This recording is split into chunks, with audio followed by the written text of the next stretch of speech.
Hey guys, True Grit Scott, Bulletproof Saws at BLUESAWS.com.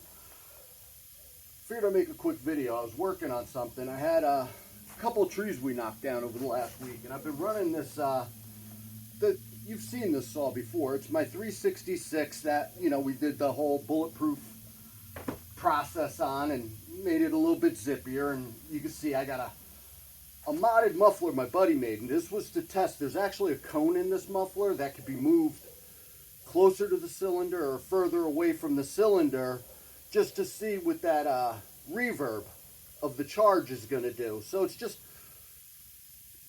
it's one I don't want to run on the saw as I'm doing work, even though I'm doing it anyway.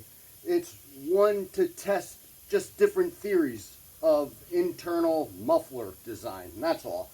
Anyhow, the reason I don't like using it for real work is because to move that dish in and out, closer or further away, you got a piece of threaded rod there, and that threaded rod sticks out further than the dog, so it gets in the way.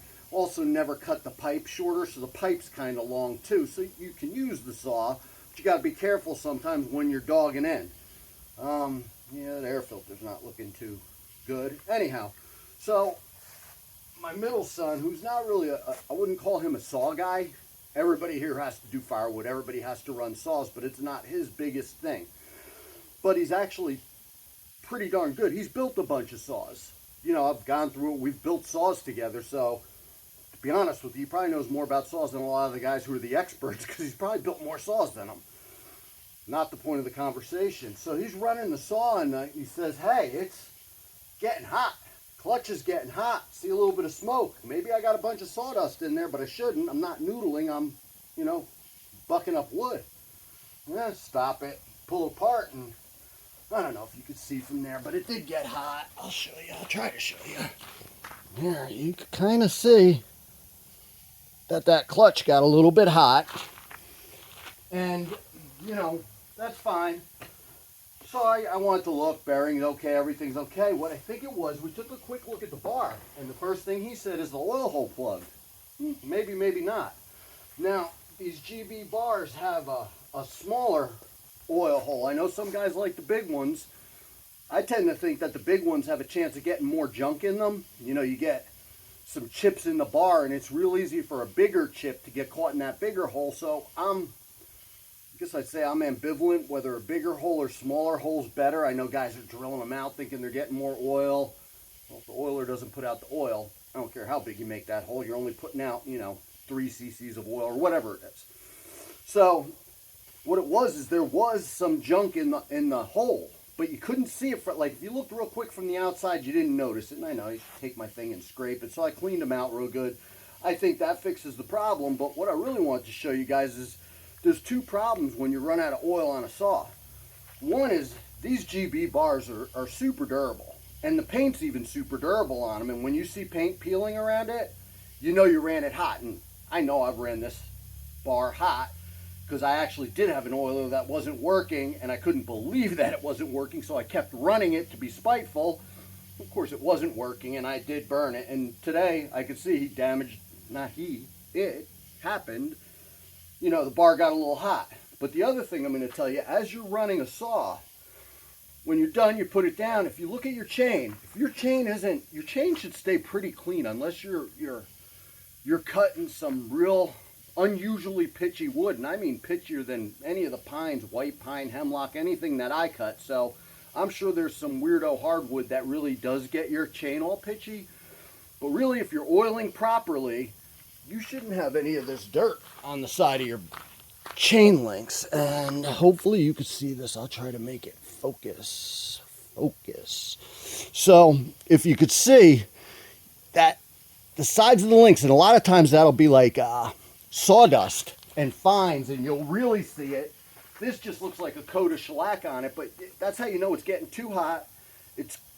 I don't think that's the oil cooking on there. I think that's the terpenes and juice from the tree, the sap from the tree cooking on there. And if it was oiling properly, that chain should be, I'm not going to say pristine clean, but it should be pretty darn clean. Your chain shouldn't be getting dirty on the sides. Not that much, not if you're oiling properly.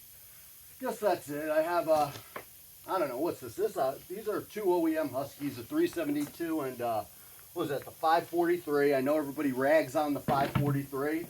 Wasn't a well-received saw, but I actually love that little saw. With a little bit of mods to them, they kind of rip and they're a nice lightweight saw. I had grabbed an older 346 XP I had because I've never ran this one. I got it from my buddy Dustin and I never had a chance to run it, and I fill it with fuel and I hit the primer bulb a couple times and my finger kind of goes through the primer bulb because it's, you know, rotting out. So I was hoping to run that, and those two saws are darn close in everything. You know, granted that's a 543, so it's a much newer saw, but the 346 XP is probably one of the best saws ever made, period.